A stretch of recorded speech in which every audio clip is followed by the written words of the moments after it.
Hey folks, it's Frithgar here, how you doing? Welcome back to Farming Simulator 19 here in Erlengrat.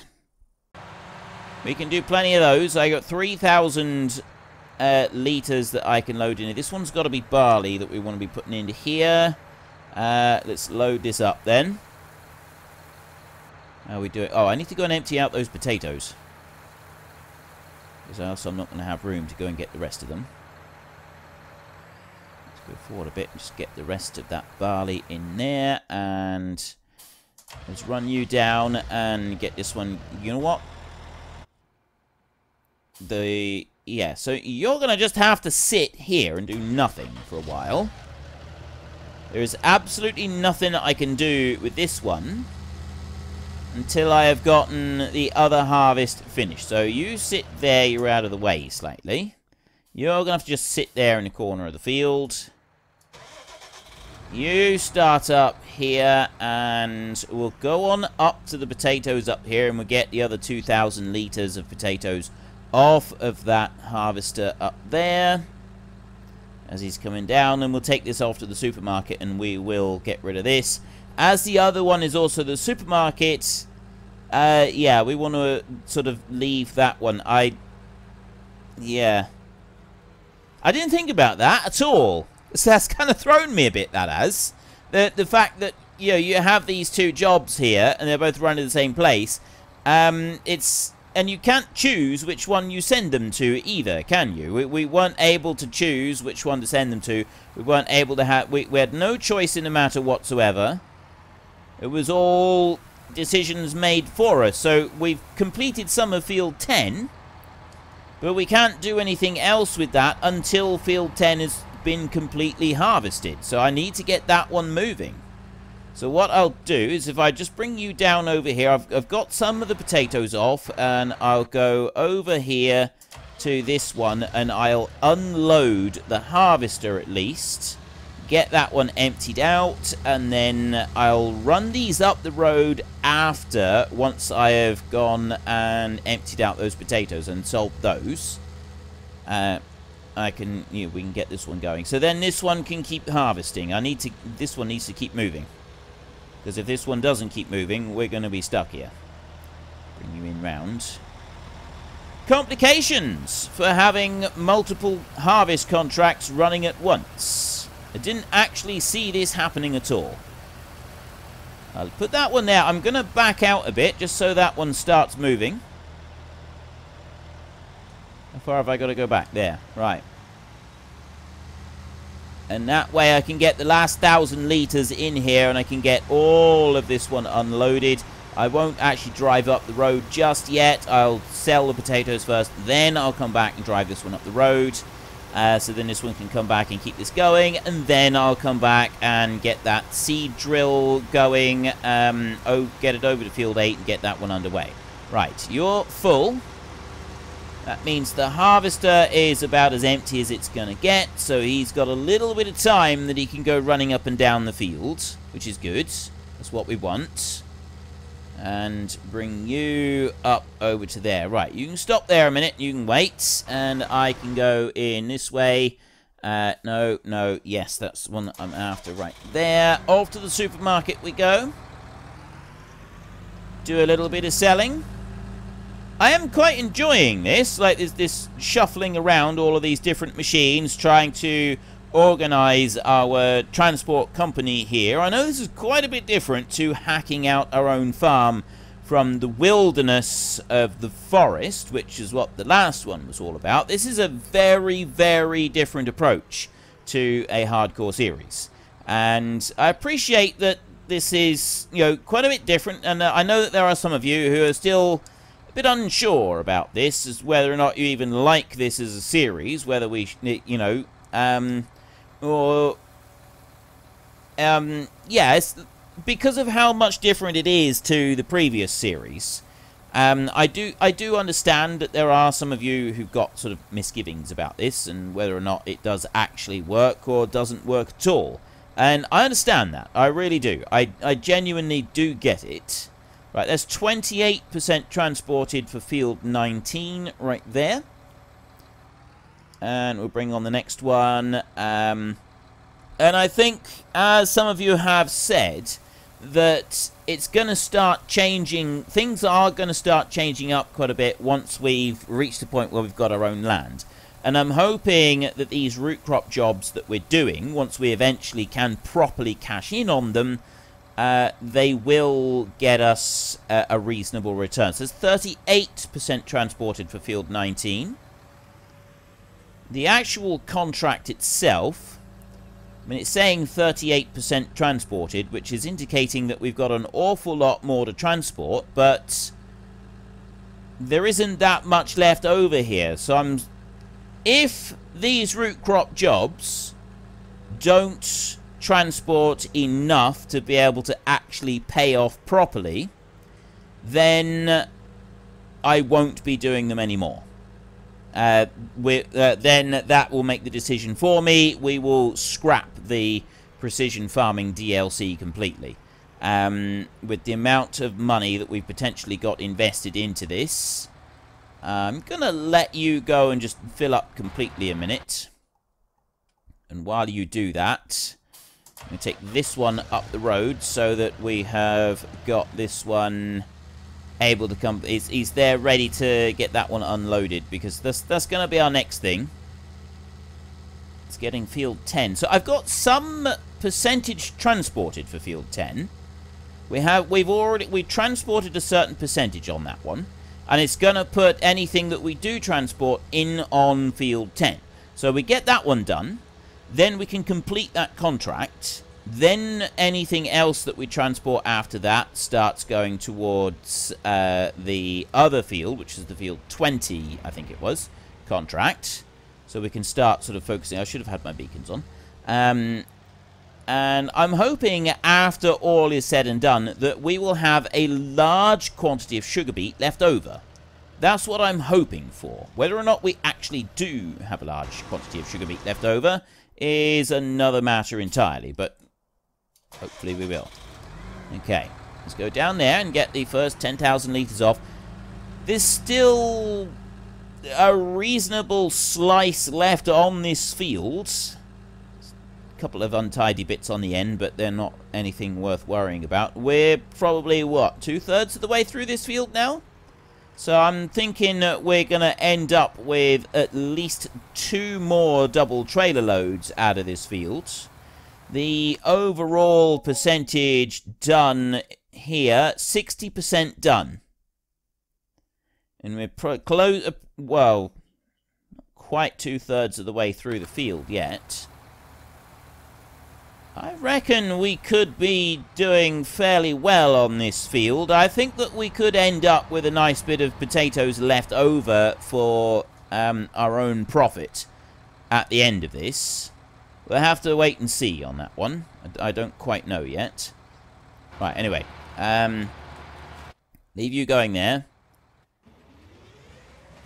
You are coming back into town right here. So I'm gonna stop you down here. Out of the way. Field, yeah, you can just stop right there. And we're not gonna worry about you. If you can stop there. Like that. I'll shut you off and then I'll leave you. This one next, we can take you and we'll get you up to field 8 and start planting that one. I'll double check a minute that it is definitely barley. Yes, it is. Right. So I got 2,600 litres of grain in here. So take this up to field 8. I got field 16 that needs to be planted. That's got to be planted with sugar beet, actually. I'll need I need another seed drill to be going in there. So planting jobs, that's not affected by the precision farming. So long as I can do it, so long as it actually works without there being any fertilizer in the tank, that's fine. I think it does. If it doesn't, then yeah, that's going to be a bit of a jolly nuisance. We're going to have to go and get some fertilizer. Shouldn't have, well, like cost-wise, I don't think it's going to make a huge difference to our overall profit. I mean, yeah, we are going to have to fork out a little bit for it, but it shouldn't, like, break the bank, I wouldn't have thought. Not just for a bag of fertilizer, especially if we switch off the whole precision application thing, and that's only for fertilizer anyway, so it's not going to need it for this because we don't have any in here. It shouldn't make any difference to it. There should be no difference to anything that's happening on this one. That sugar beet harvester down there is currently on 51%, so by the time I get this one up to field 8 and get started on planting up there, and then get that tractor and bring it back down here, sugar beet harvester will be just about full, which means that I'll then have another load to run up to the storage unit up there. I think field 10 is slightly bigger than field 2. I don't know. I don't know if there is any difference at all in those two. They could be absolutely identical. Right, let's get you unfolded in here. And I'll do a pass. I'm just going to manually do a pass up across here. And I'm actually going to go in here. I'm going to switch the AI extension off. I will manually do a pass up through here like this. And you can see that it's not putting any fertilizer on. That bit we did expect, but it's whether or not the hired help is going to be able to do this. That's the big question. Can the hired help cope with not having fertilizer? And I'm about to find that one out. I'm going to back you round here like this.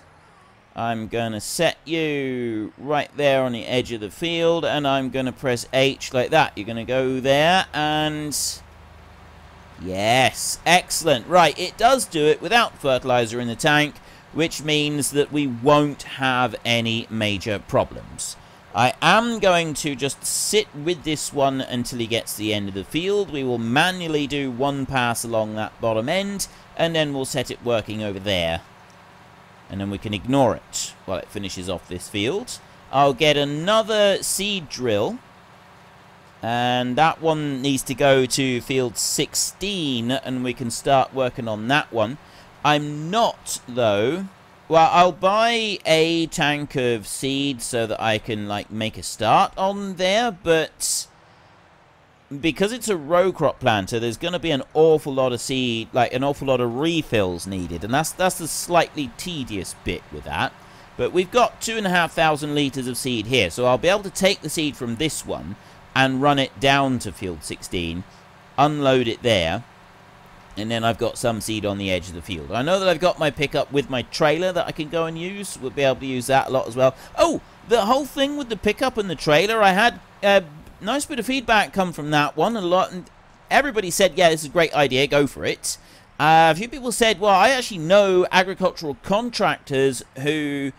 like, they're not large-scale machinery, but they live in town. They park their machinery on the side of the road in town and then drive off to their job. So it certainly wouldn't be out of the way for us to have a tractor if we've got somewhere that we're living in town. If we were, say, renting a house, if we had stepped up our game a bit and we were properly renting a house here somewhere, and considering the amount of money that we paid out earlier on in the game, that could be an advance payment on some rent. So we could, in theory, allow ourselves one tractor and an item of machinery that could be parked out the front of our house alongside our pickup truck and our trailer.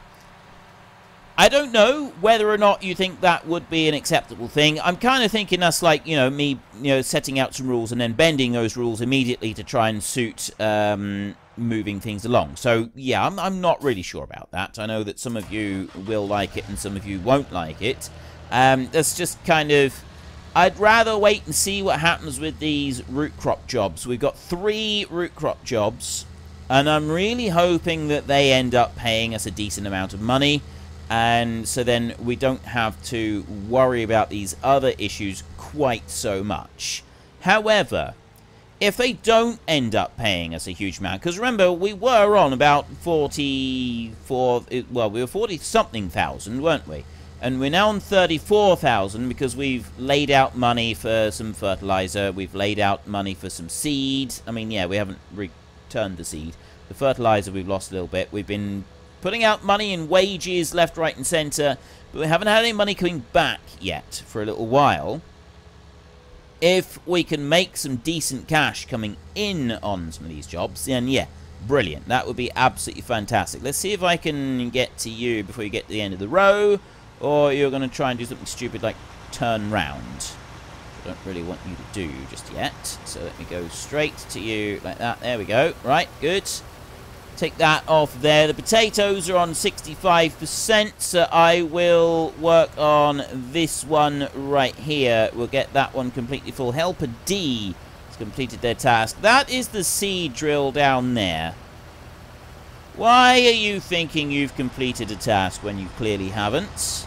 Are you going to be doing that every time because of the width, like the angle on the field? This one here, I'm just going to drive it straight up to the storage area. So you're not doing anything. You're not doing anything. I will go and empty those potatoes out in a minute. Yeah, you... How have you finished? Seriously? You haven't finished anything at all? Yeah, I'm going to find someone that wants a job. Yeah. Alright, never mind. You carry right on, mate. You just wait for the next tourist season to turn up. Although we are actually in, well, we're in the Alps. It's tourist season all year round. It's tourist season now in the summer when people can come along and see, you know, all sunny and lovely. And it's also tourist season in the winter when the snow is here. So it's tourist season. You go and get a job working with tourists. They're lovely people, tourists. They're absolutely lovely. Yeah, they're not a blight on humanity at all, as so many people would have you think. I live in a place, I live in a part of the world where tourism is quite a big part of the industry for everybody in certain areas. I'm not right where I live, but I'm certainly, I've had a lot of dealings with tourists coming in from other areas, and yeah. If you would like a cross-section of humanity that kind of makes you facepalm on a regular basis and makes you ask the question, just why? Why would anybody do that or behave in that kind of fashion? Go and have a look at some tourists. Don't get me wrong, there's some really good tourists. There's some absolutely amazing. Some tourists are really, really lovely, wonderful people. But then there are the other tourists, the ones that think that they can go to a beauty spot and leave an absolute ton of rubbish and crap lying everywhere, and apologies for slightly strong language, but it's not okay. It's not okay to go and just leave a pile of rubbish. Yeah, you're a tourist. You come from a different area of the country completely. That's fine, I get that. You want to come down and see Cornwall, yeah, I get that. That's absolutely wonderful. But that doesn't mean that all of the rubbish that you brought with you on your picnic, you can just leave in a great big heap in the middle of the beauty spot. It's not a beauty spot if you filled it up with rubbish. Is it? It then becomes a rubbish dump. Much like the house you tried to escape from when you came down here, I've no doubt. Right, I've finished. I'm done. And yes, I absolutely am saying that someone who is selfish enough to pile a massive amount of trash in a beauty spot out in the countryside probably lives like an absolute pig in their own house as well. No, I'm not sorry for saying that. I don't care if it's not politically correct or if anybody doesn't like it. I'm stating it here and now. If you are the sort of person that leaves rubbish in vast quantities in a beauty spot when you go out on a picnic, you are a pig. You probably live like one, but you are one. It's as simple. It's as simple as that. You are an absolute pig. You're disgusting, and I absolutely can't say. If I kind of like given the impression that maybe I don't like people doing that, that might be because I don't. It's infuriating. They come here from another part of the country, and yeah, there's so many there's thousands of people come through here every year through my part of the country, and they visit these places because, oh, this is absolutely amazing. I can't believe you get to live here. Yeah, this is wonderful. And then you know, I don't do it now, but I have had to do it in the past on private farms that I've worked on. I've done it on public land as well. You've got to go litter picking after people because they seem to think that it's they're on holiday, so they don't have to pick up after themselves or some such nonsense. It's disgusting. I hate it. And, it absolutely infuriates me. I have once seen someone chuck litter from their car into a beauty spot, so I picked it up and some more litter as well and threw it back into their car and yelled at them quite loudly. They didn't throw it out again.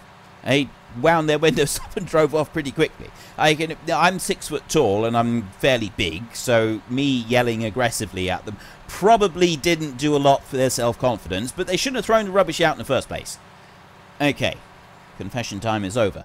Let's move on, shall we? We need to get this one back down to the field. I tell you, you're working on a farm, and you work on a farm that's got a public footpath going through it. The amount of litter that just gets thrown in your fields is ridiculous. It is absolutely ridiculous, the amount of stuff I have seen thrown into fields. And what's worse is you get people with the little poo bags when they're walking their dogs, because they've got to pick it up. And then they're going to hang it on the bushes.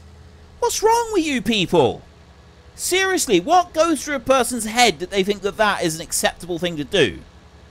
You must be like a fruitcake short of a picnic or something. I mean, I've never actually personally seen someone doing that, because I'd be likely to, if I had, then possibly I could end up in court on charges, because I'd be liable to grab the bag and do something with it. But yeah, I'm not endorsing violence. Don't get nasty. There's no need to be that bad.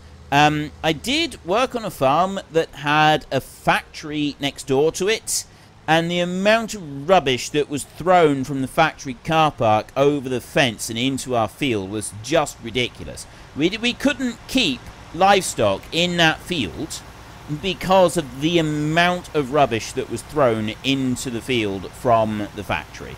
Right? So, yes, the farmer complained a number of times and said this is unacceptable, and the management said, yeah, we'll do what we can, we'll try putting up cameras. Nothing happened. So what we used to do is we'd go along and gather up the rubbish and then throw it back over the fence. And I would always throw it at the cars in the car park. I know that not everybody in there was at fault, but I would still throw the rubbish at the cars in the car park. And I had a the farm manager. It was a farm manager there, and they came to me and they said, "Have you been throwing the rubbish that you picked up in the field actually on the cars in the car park?" I said, "Yes, I do, every time. I make sure it lands on the cars." He said, "I've been getting complaints about that." I said, "I hope you pointed out that it was their rubbish in the first place." He said, "Yes, I did." I said that I didn't tell apparently he was pleased. The manager was pleased about this, pleased that he was getting complaints, and he said, every time we get rubbish, we will make sure that we throw it back over the fence onto the cars in the car park.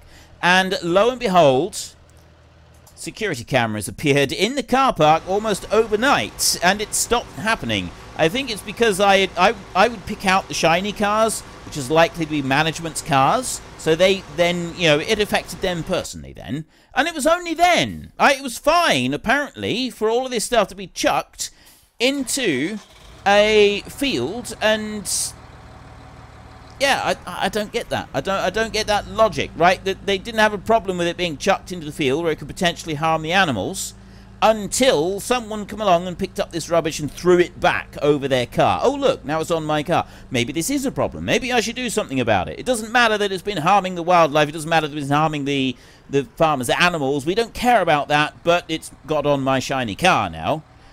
This is serious. This has suddenly got personal. Well, like, just, This is why I don't like people. Right? This right here, this is why I don't like people. How are you doing? I tell you what, this potato job here is taking a lot longer than I thought. My ideas of doing a lot of potato crops, well, any crops, I'm having second thoughts about this. I don't know.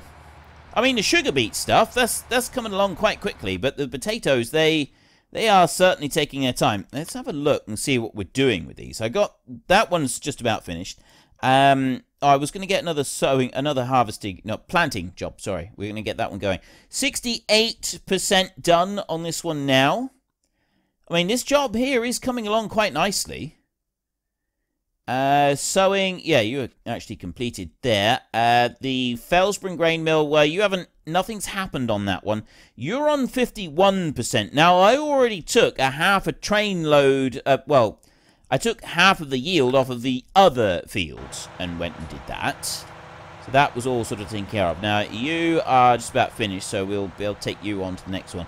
I'm going to get that next job, actually, the Field 16 one, there. Because that one's probably the closest. So, Field 16 with sugar beet. Borrow items, like that. So, if I want sugar beet... Actually, what I want to do is I want to have a look in here. And I want to see the planter that I've got. How much space has it got? It's that one. 696. I can't even get a full... Oh, that one takes seed as well. Ah. Right, well, that makes a difference. I've only got 1,600 here, so I'm going to buy 1 pallet of seed. Buy that one. There, like that.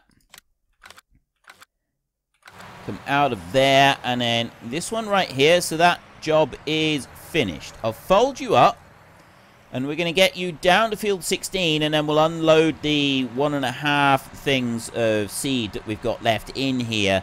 Down on Field 16, and then this one can be returned. That's job done, finished, and money in the bank. And then we can get the other seed drill out and start work with that one. This field over here hasn't actually got all that much left to go now. Right, how am I going to get in here?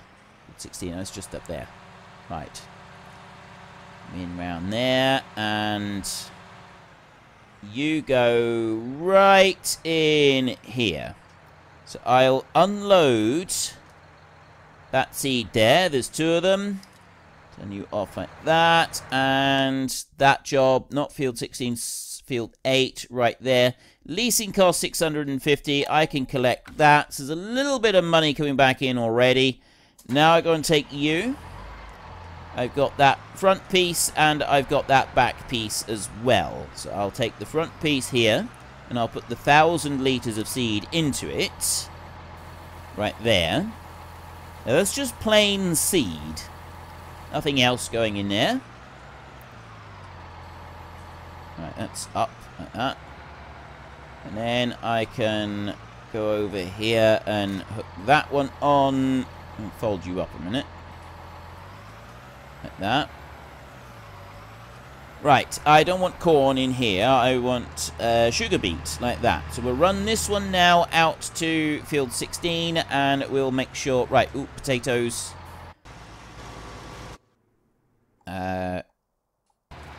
Here, right, just stop there a second. Stay just like that for one moment. Go back this way. And then go and get that bit unloaded. And then I'll take that one out to the field and carry on with you. The sugar beet down there. It's on 40% at the moment, so I don't have to worry about that one. I'm not sure if I think I've got the tractor in the field over there. I'll make sure of that in a minute. I'll go and have a look. Right, this one's quite slow once he's got the trailer starting to get a bit of weight in it. The downside with this tractor... Well, unfortunately, folks, that is all we have got time for today. So while I sit up here and enjoy this view and a well-earned break, could you please consider taking a look at the links in the description down below? We have Nitrado, who provide gaming servers, who are very, very reliable, and they provide us with a server on our Discord channel. And there is also Fanatical, where you can buy all kinds of different computer games for various different platforms. So if you've enjoyed this video, then please head down below and give us a like. And if you really enjoyed it, then please tell your friends all about me. Get them to come and watch as well. That would be awesome. And until next time, thank you very much for watching. This is Frithgar. Goodbye, and see you later.